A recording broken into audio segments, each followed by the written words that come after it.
Hello and welcome to Monday's episode of a Terrace Scottish Football Podcast. I am your host, Craig Fowler, and I am joined on this occasion by Tony Anderson. Hello, Tony. Oh, Craig, how are you? I'm good. I'm sweaty. It's like, this is for the YouTubers watching this instead of listening to the podcast. My hair is all over the place because I've not long returned from the gym. Oh yeah, what were you doing at the gym? Just my typical workout routine that I do every day. That would be a lie.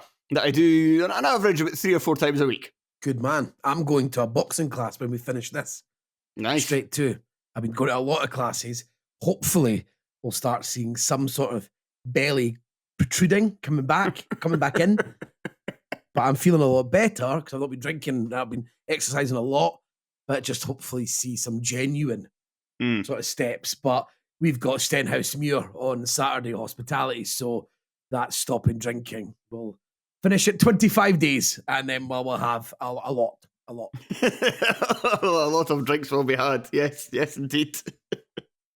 But we don't have much time to chat on this one before we get to the football, because I do have a view from the terrace meeting in about 50 minutes. So let's just try and fly through 5 games in 50 minutes, because there was only 5 games this weekend.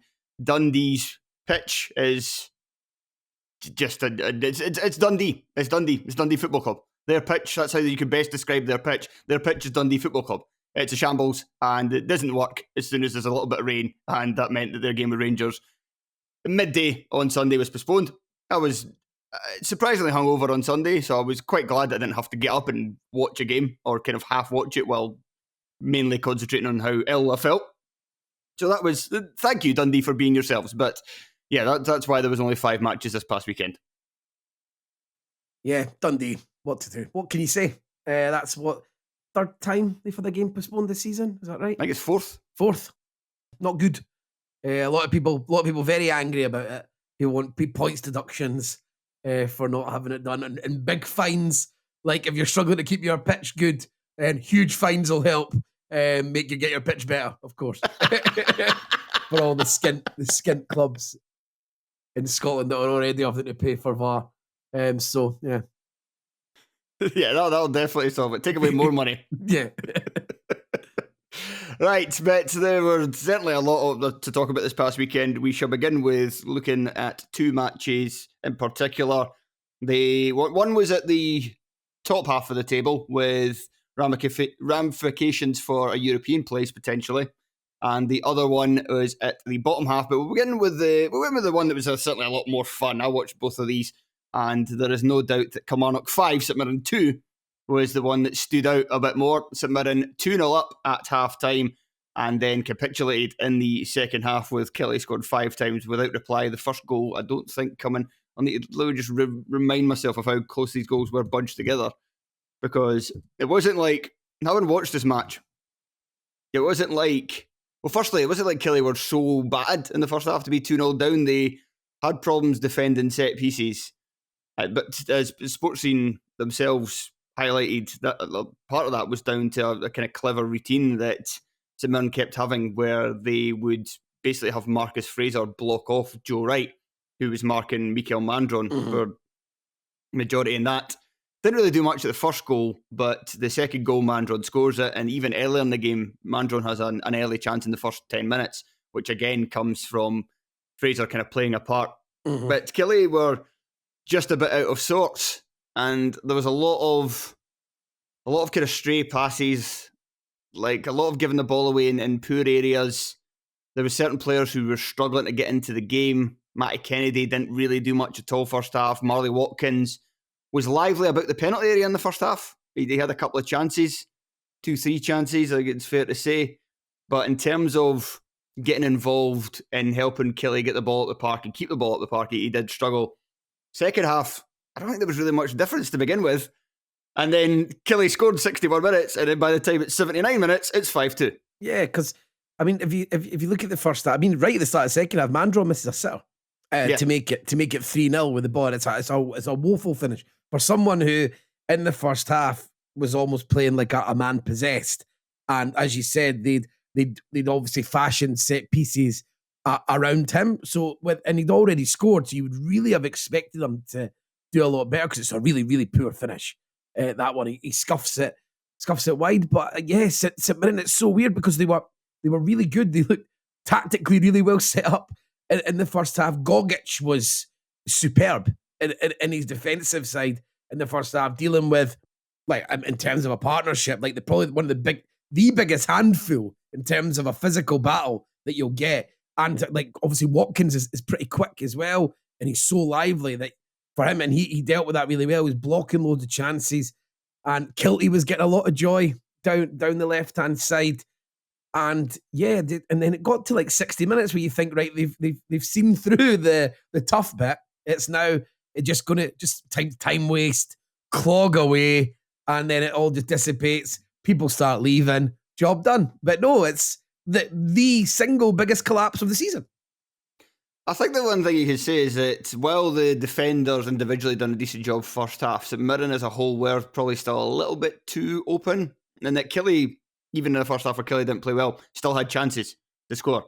And then that certainly happened in the second half where St Mirren it was just a case of just falling a bit, really. And I mean, it's so unlike them. It's such a for this fixture, you're the two teams that are least likely going to collapse. I would pick out of everyone outside the Old Firm. They're like the last two teams I would pick that would have. I'd probably even pick Hearts more likely to have a collapse than St Mirren or Kilmarnock. And yeah, the only thing, Killie, really, there was no change. I'd heard that it was reported on that Killie had changed their system at halftime with. So David Watson obviously scores that incredible goal and he runs all the way from right back. And I think it was mentioned that he'd moved to right back at halftime. No, he started the game at right back. He played the entire match at right back. Craig Anderson said it was a bit of a hybrid kind of. I guess when he did venture forward, he kind of moved into a midfield area, but you could say that's more kind of inverted fullbacks rather than playing a hybrid role. He was basically at the right back because he was following Greg Killie everywhere he went, and Greg Killie was playing on the left for St Mirren. So it was pretty much a back four with Robbie Dees on the other side. Maybe a bit lopsided because Robbie Dees wasn't quite getting us forward as much as Watson would. But it's ostensibly a 4-4-2 that Killie set up. And the second half, I don't think that didn't change the system. The only thing that really changed was they got Watkins and Kennedy got on the ball so much more in attacking areas. Not just like I said, Watkins was a threat in the penalty box throughout, but he managed to contribute to the overall attack. Kennedy started being dangerous. Armstrong was pretty dangerous all game. And I thought that Liam Donnelly had a good second half after he was guilty at least once, I think maybe even twice, of giving the ball away and leading to St Mirren attacks by being really sloppy with it in like deep in his own half. But he could have epitomised the renewed aggression that Killie had in the middle of the park, and St Mirren were still very much in it and still making the ball stick because Mandron was just having a great game in that regard. But the Killie themselves weren't quite as. It made it a bit harder for St Mirren to kind of settle their stall, even after Mandron would maybe make it stick up front. And it was shown Donnelly as well. I think it was the first goal. He shows his kind of hunger and winning the ball back, and it eventually leads to Vassell scoring. And then that's when the roof just collapsed in St Mirren. And then, like Flynn, oh man, you'd be wanting to chop his head off if you were in the dressing room after. To give away a penalty like that just after you conceded when you're 2-0 up, it's just, you can't be doing it. It's not a million miles away from the Olisanya penalty that St Mirren themselves won against Aberdeen. It's just that Watkins works so hard to get out wide and to get in front of him, but Flynn just commits. You don't have to, man. You don't. It's just overexcitement because you've just conceded. You want to make sure you're trying to win every ball, but it's just naive to do that in that position. And then you see Watkins knows. They all know the celebration for getting that penalty. I know people normally celebrate, but Watkins really knew it. He knew he'd won that penalty. It wasn't just given to him. He'd worked hard and won that. And he just knew, right, that the roof is going to come in. If they're behaving like that right after that, come on, the tails went up so much at that point. And then from then on in, the Marley Watkins header, man, I could watch that all day. That goal. It's the little cross from Armstrong is really cute. And it just shows the variation in his ability to cross. I know we make a lot of jokes about how Killie scored the same goal, and it certainly was the case last season. It really was. But that one, it's still a cross, but it's different from other ones. And it's really clipped in. It's nice. It's deliberate. But Watkins has so much to do. There's no power on that ball.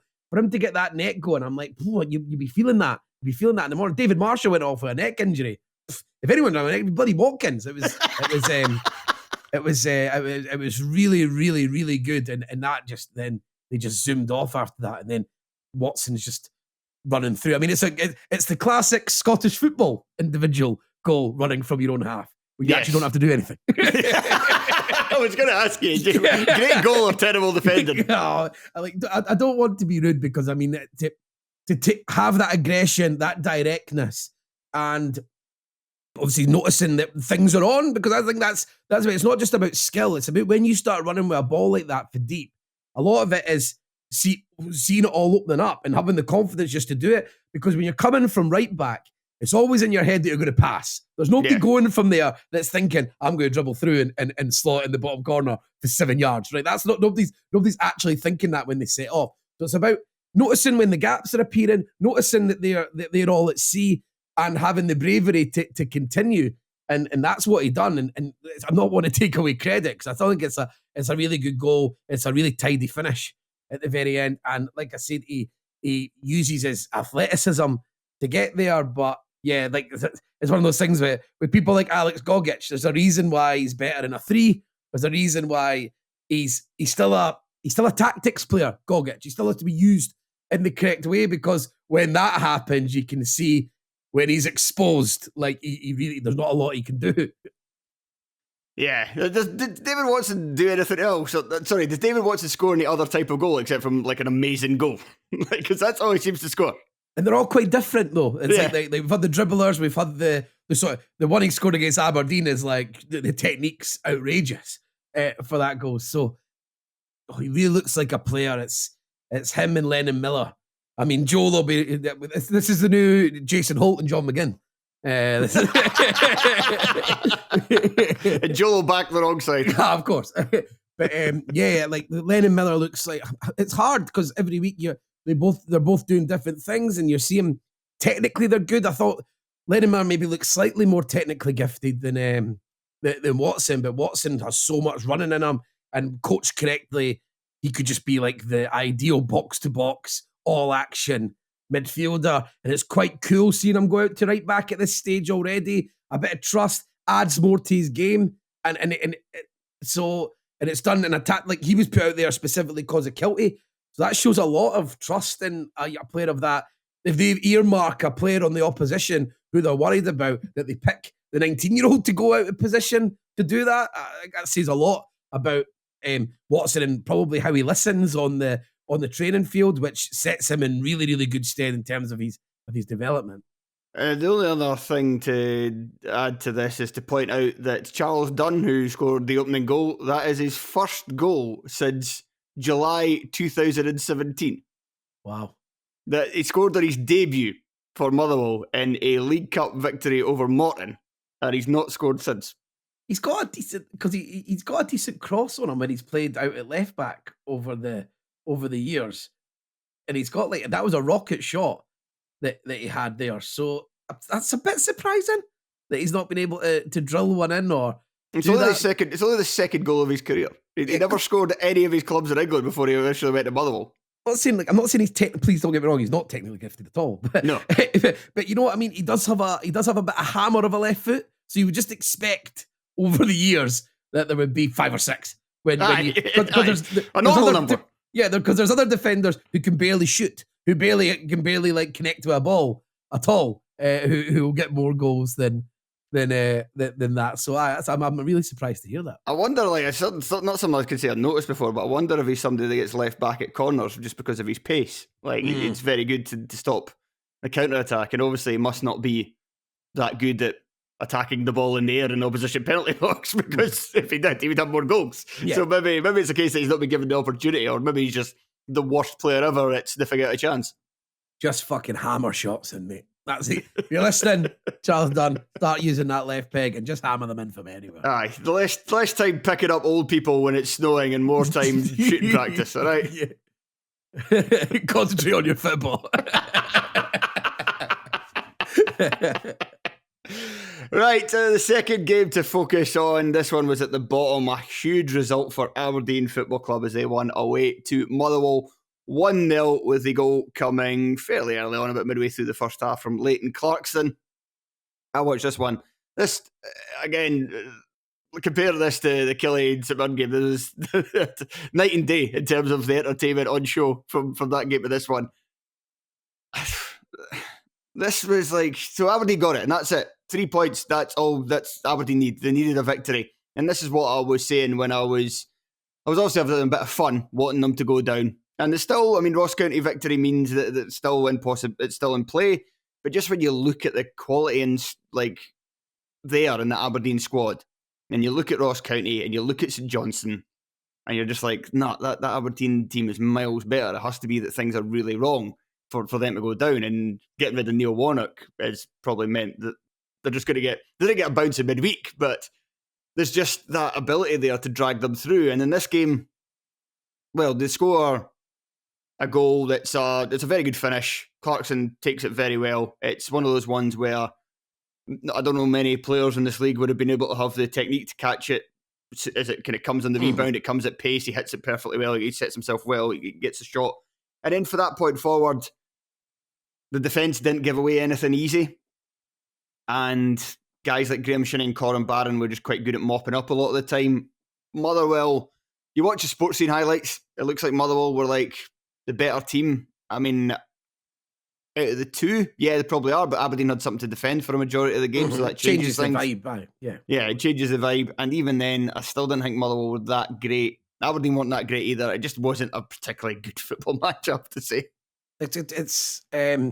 Yeah, I think for the Aberdeen going down stuff, it needed to go on a bit longer after Warnock was away because they're going to get the jump, and if they'd lost this one, and then they could still have the confidence not getting risen. But I think it's safe to say that maybe Warnock was having a real negative impact on that team as an individual person, because minute they knew he was away, they've won 2 games straight away.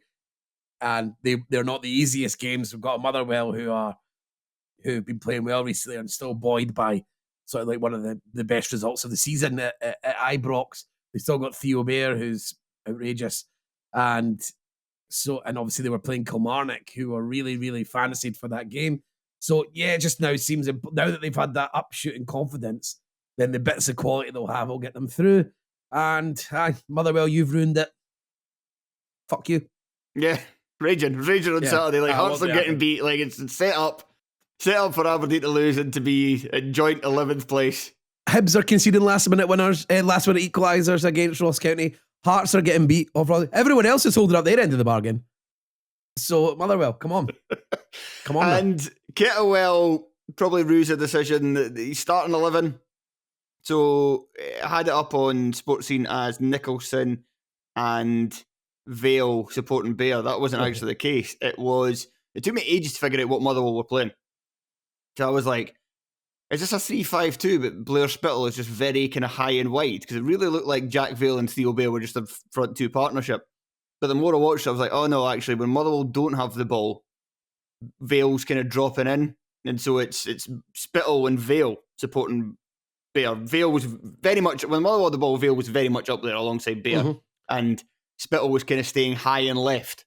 But it was kind of weird in itself, because there wasn't anybody on the other side doing the same. I was going to ask, like, does that mean that Sam Nicholson was playing as a nominal, like a proper central midfield player then? Yes, that's exactly what I was coming to. Yeah. He was taking off for half-time for Andy Halliday, and that tells you everything you need to know.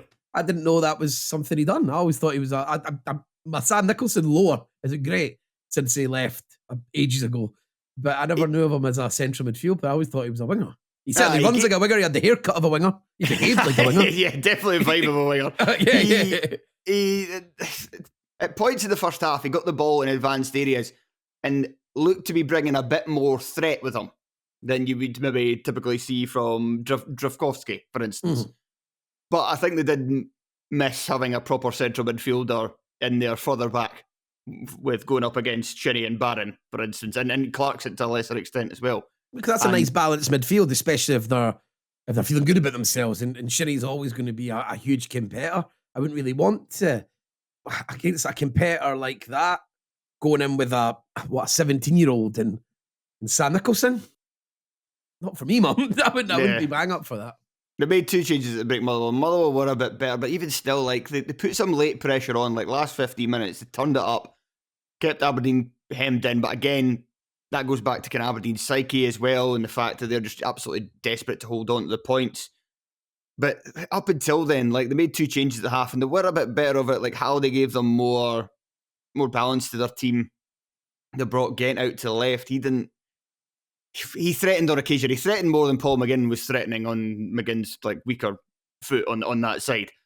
But it was still, there just wasn't enough where had they really kind of kicked up the tempo a bit earlier and put Aberdeen under concerted pressure for the second half, then I think they might have got something for the game. But they really kind of left it a bit too late. Aberdeen looked, for large periods of that second half, looked surprisingly comfortable. But Aberdeen attack, because it wasn't a great game for them. Like, Miovski got better as the game went on, but didn't really do much. I thought in the first half, Hoylett struggled to get into the game at all. McGrath had his moments, but he was hampered by being out on the right. Nicky Devlin was injured midway through the first half. He was replaced by Jack Milne, is it? Who made a lot of runs, but didn't really have the quality to do anything at the end of those. And by the way, him and Dante Bolvara, from a distance, they're just the same person. It's because McGrath played on the right, didn't he? But he set up the goal from the left. Is that right? Yes. It's his ball in. Yeah. It was after a set piece. Yeah. You're like, maybe leave him out there. Although maybe we overcomplicate things sometimes. McGrath has been playing like relatively well and has been impacting a lot of games. Should be, but not for me to say. Peter Leven doesn't want to be there anyway, so he might just be trying to set that up as well. The fact that they've now jumped over St Johnstone says a lot as well. We'll get to St Johnstone later, but they don't look like they're here. It just seems like there's too much talent in this team, and if just whoever comes in next can just be the safest pair of hands between now and the end of the season, Aberdeen will finish 8th. And hopefully not win a cup. So Motherwell, who have Motherwell got next? Actually, that's a good question. Actually, let's have a look at the league table and see who they're got next. So where are Motherwell in the league? Motherwell are 8th themselves right now, so they're only 2 points ahead of Aberdeen. So they're 5 clear of Ross County, not exactly out of the woods yet, I think you would have to say. And their next 3 games before the split, not bad. Home to St Mirren, away to Dundee, home to Hibs. Could easily be 3 defeats there, but it could also easily be 7 points. Yeah, could be. So, I mean, they're definitely at the top 6 running now. You would think 6 points, 3 games to go. Yeah. Too much. So, it's basically, they're in that crap position now where if they pick up a win here, then they've got fuck all to play for the rest of the season.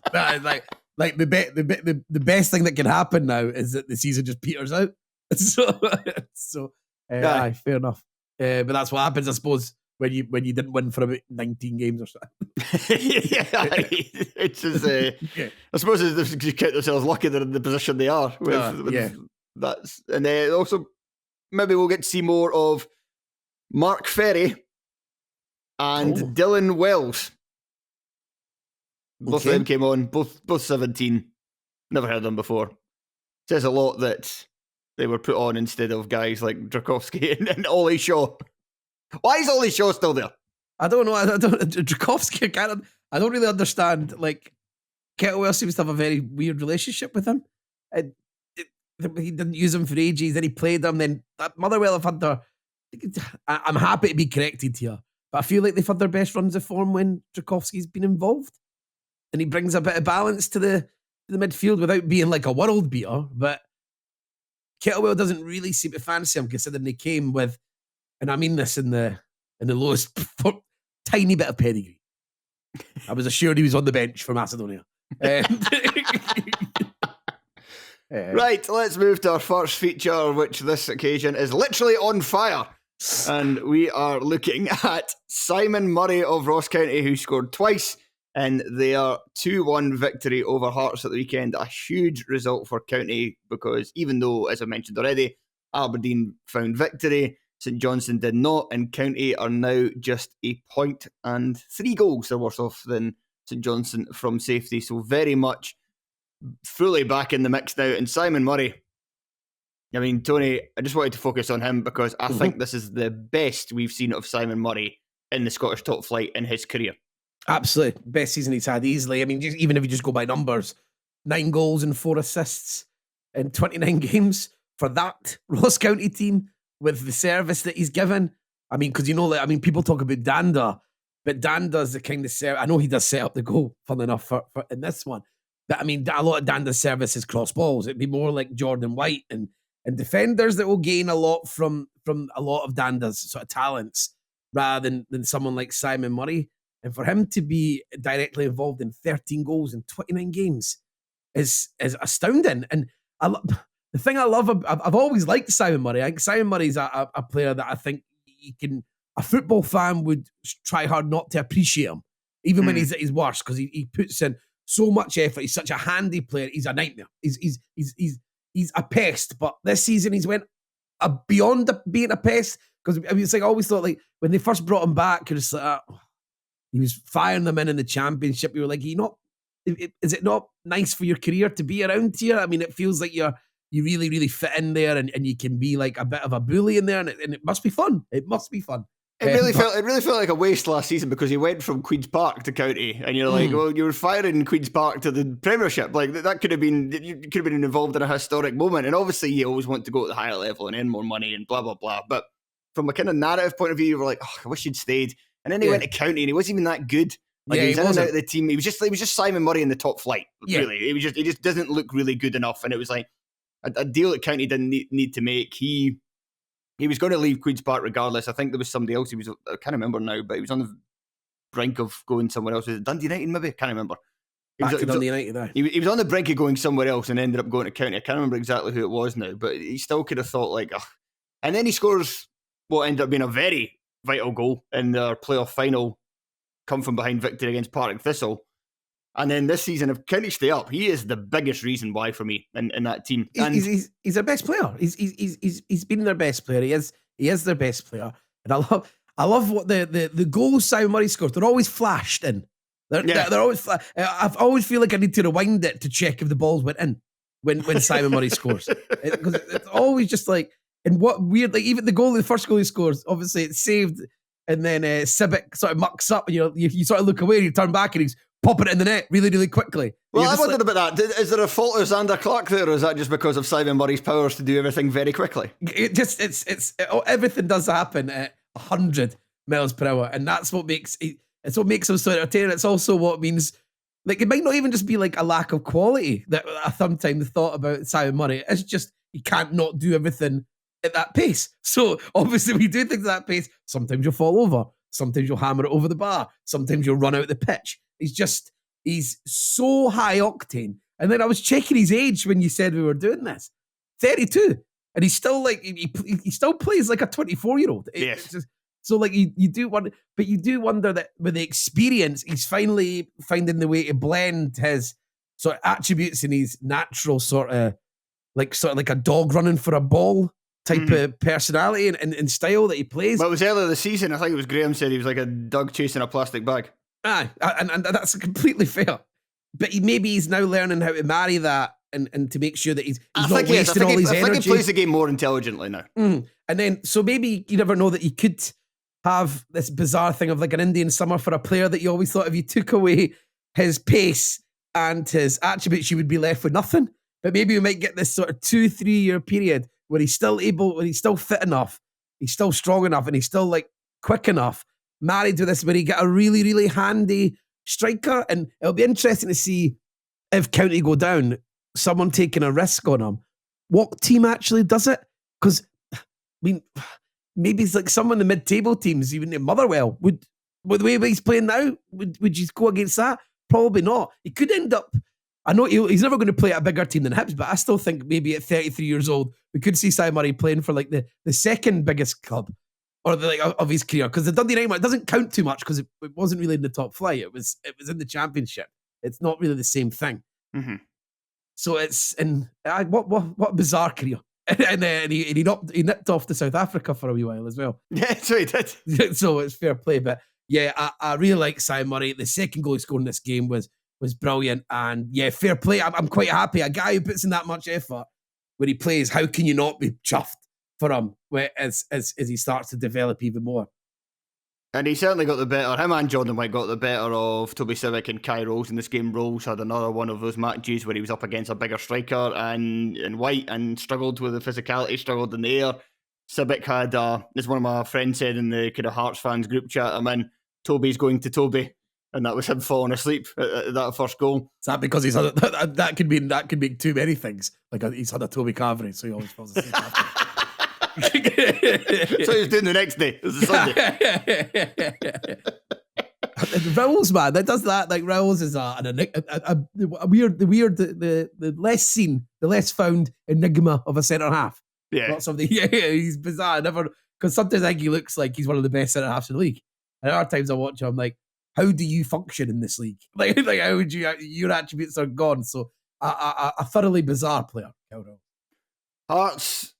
Yeah, for reading so I didn't watch the highlights, but for reading the Hearts standard reviews of the match, Hearts, so they started in the 4-3-3 that didn't quite work. Cochrane was started in centre midfield from the beginning. I quite like Cochrane in there, but I think that's maybe another game now where he started in there and not looked too good. There's so many players in Hearts who seem to do very well if they're brought off the bench. Like Cochrane's good when he starts, like, but usually at left back or left wing back.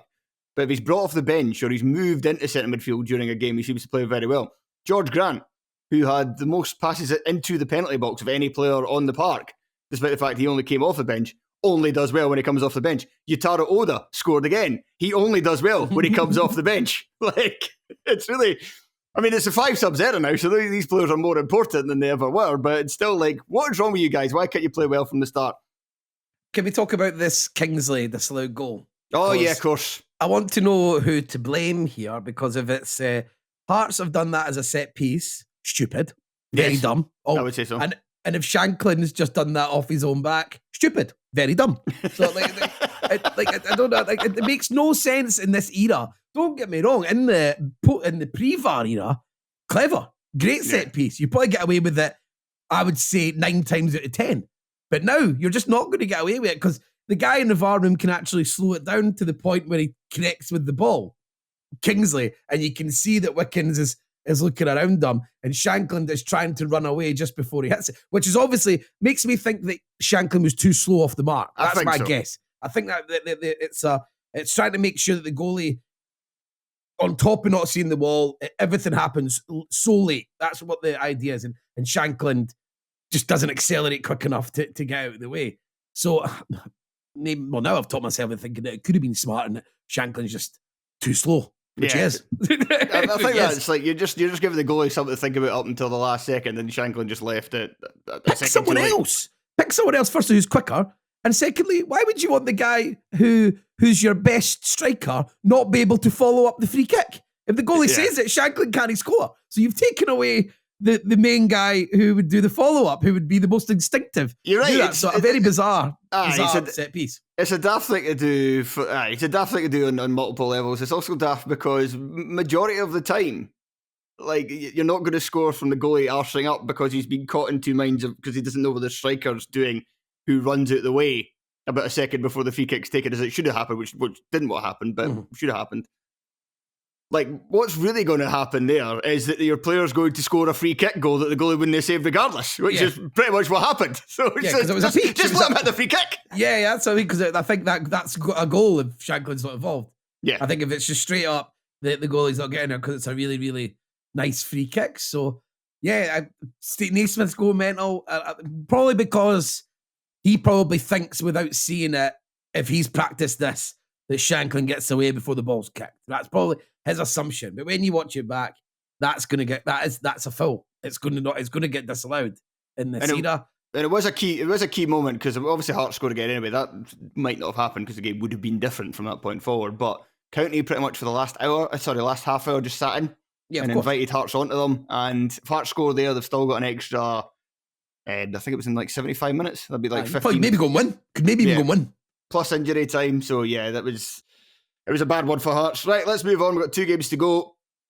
Tony, I'm just going to go to you for this one. It says the game that took place at Easter Road on Saturday between Hibs and Livingston. With Hibs, I mean, the game was pretty much done in 7 minutes and was definitely done in 22 minutes with Hibs just roaring at the traps. And Livi are now 10 points behind. There is only 8 games to go the rest of the season. As I wrote in my column for the Herald, they pretty much, to give themselves any chance, have to win 5 games at the last 8, probably 6 to stay up. For a team that's only won 1 game in fucking months, that's just never going to happen. They are going down. Aye, they are gone.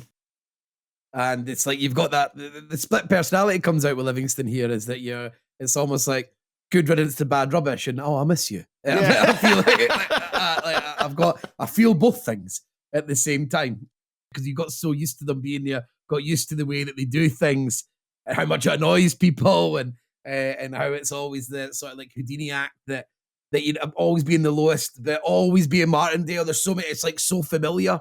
It's like your girlfriend you've had for 10 years. You know, like you know everything about Livingston, and they've never really changed their spots at all the whole time they've been there, because they've had the same manager. So, and the other sad bit about it is that you might not see them for a long time, or ever. So I don't know if David Martindale. It depends if Martindale's committed to or not. I don't think there was a period where he wasn't, but he might have learned now that with just where he's passed, that there's not going to be clubs that are just going to be knocking down the door and saying, we want you to manage us. So he just might just have to. And if Livy managed to survive, there's still ongoing legal stuff. If they do manage to survive and get their house in order, finances in order, and Martindale stays, I don't know. You could see them back one day. Fair enough. But to go, I mean, what a feeling, Fowler. That's the Ross County game as well, even though that took a bit longer. Just routine wins at Easter Road. I didn't know they existed. And it was Did you leave early because you were winning for a change? Yeah, no. What I always do is I move down to the front. So I just go down to the front near the end of the game, because obviously a single tier stand, otherwise you're stuck in there for fucking ages. I do 3 claps or something, then I fucking run down the tunnel. with Hibs. But it was quite a poorly attended game for Hibs fans, in terms of there was loads of seating. I could tell with the East stand that loads of people hadn't bothered coming along. I think people were scunnered from during the week with what happened in the Ross County game. I think there was a lot of fucking season over stuff. And then there was also the naivety of the team at the end of the game there, the fact that Hibs should have thrown another way, fucking decisions going there. I think that people have maybe got that there was a cluster there of the games going against Hibs and people feeling a really hard done by. I think that might have been the case, but Hibs made sure that didn't happen in this game. I suppose I need to mention, like, Triantis. I've not had a chance to do that since he's moved into midfield. That's him played 3. He came on in a couple of games as sub, but that's him started 3 games on the trot in there and performed really well in all of them. And you're watching him, you're thinking, why is this guy not just been a 6 his whole career? Right? Like, he ticks so many boxes. He's got really fast feet. So when it gets in the middle, plus the physicality, and is good for this because obviously balls get kicked into the air in there, and you can obviously tackle being a centre half. Just like, but it's, again, you're just like, but we needed a centre half. But I don't want to be annoyed because him and Myra Welsh have both done really well in the central midfield, and Joe Newell had a really good game in there, and we just scored the same goal 3 times. Montano was a farce out there. Yuan had another really good game, and a guy that I want to defend. People know that I'm a big Yuan fan, and I know he's a maverick, and I know he can be frustrating, and I know he costs Hibs at times. I mean, this Ross County game during the week, for example, he switches off like fuck at the back. It does very well for the second goal. Like a lot of players would have just fired that across the 6-yard box, but he keeps a cool head, picks out Malida, and executes the pass perfectly.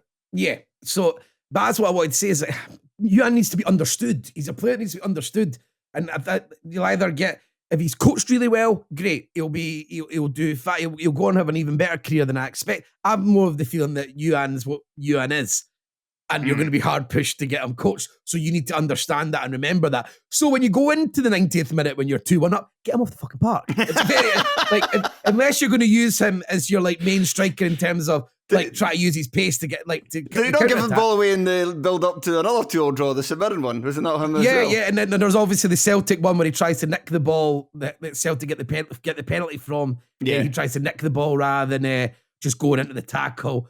All that type of stuff. So I'm not exonerating him of blame, but I mean, he's a player that we've had for a while. He should be more understood, and you should.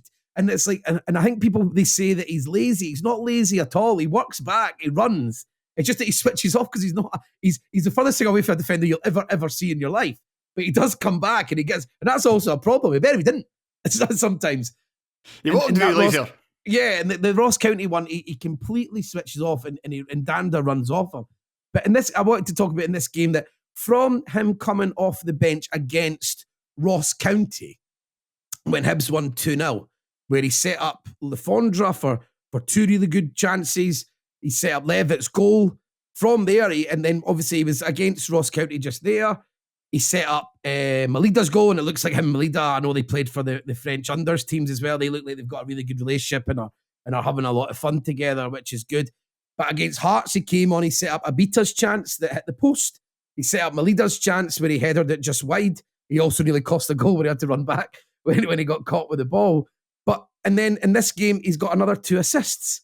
I mean, so like since he's came off the bench, so you're talking about he's probably created about 9 really good chances, and he's got like about 4 assists under his belt. And this is what I mean. He's our most productive player in an attacking sense. But whether people like this or not, and that's what I mean. If he can be looked after and the fans don't get on his back, because that happens, because he is one of those players that people do get frustrated with, and he plays with that style, but he just needs to be understood. And we don't want to force a guy like that out the door, because you see in this game, he ran the show on the right-hand side. And like you said, the leader one, most people are just firing that across. He actually picks him out. It's perfect. It's a great ball across for the goal. And Lefondra, what a player, man. What a player he is. He's such a good striker. Such a good striker. Is it just me, or has Montgomery not used him enough? Well, he was injured a lot. I know. I mean, since he's come back from injury. And I got very frustrated in the Ross County game. I think everyone did, because Lefondra didn't start in that. And people try to make excuses for him. Saying, I was like, he's been off the bench about 4 times in the last 4 weeks. He's played loads. He's definitely ready for a start. He's a fit guy. I mean, a guy doesn't play that late in his career unless he's really, really fit. And he's still really, really quick. And I was really frustrated about what happened at Ross County in the first half. Playing Marcondes up front with Levitt.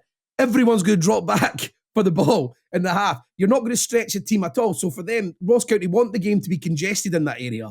That's exactly what they want. And you've fallen into that trap and allowed them to do it. The minute Lefondra come on, Hibs were absolutely humping Ross County in the second half. It wasn't for the switching off at the end. Hibs would won that game easily. And Lefondra for the start here against Livingston, his movement, his intelligence, being able to link up with Marcondes and Yuan, and then obviously Triantes and Neil had loads of nice passes, loads of intricate moves that Hibs were playing at real pace.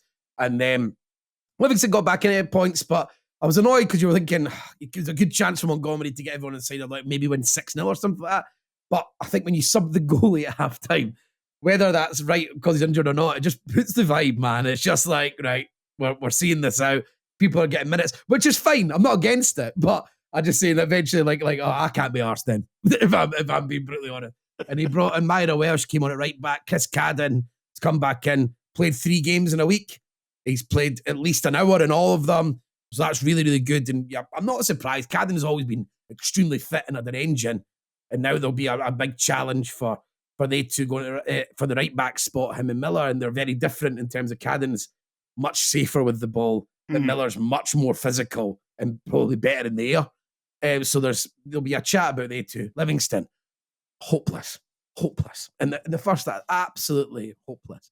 Just like Montano was pathetic. And there was 2 just before we move on. I know you've got to go. So the ones they've got that there was one time at the first time Hibs got a throw and they tried to take it, and the ref made them fucking move it back. And I was like, that's obviously just because of what happened during the week. Hibs he made it straight away, made them move back 5 yards to throw him, which you never see. And they done that right away, and I was fucking pissed off. I'm like, are they taking the piss out? Is that literally where we've got to? And there was one point, there was 2 balls on the pitch, and I don't normally get myself frustrated. I was like, that's fucking at it. And then there was 2 balls on the pitch at one point, and Levitt was good, and Jason Holt it was 2-0, and Jason Holt just walked to it. And everyone just had to wait for him, and he just walked. To get go. I was a Livingston fan. I would have been losing my fucking mind. Walked, strolling over. We already had the ball.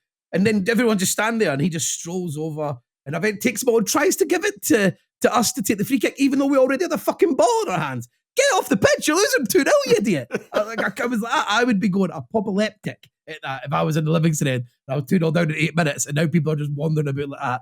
So that was maybe giving me the idea of maybe their heads are totally like, fuck this, man. I'm tired. I am knackered. I just want to be relegated. Yeah, can we just get this? Can we just get this all done? But at least that big win for Hibs, it gives us like go to the top 6, and obviously Europe's still a possibility, and that gives something to do, which you want, because you've got Melida and Macondes now. They're good. I didn't want them to just be playing in the fucking bottom 6.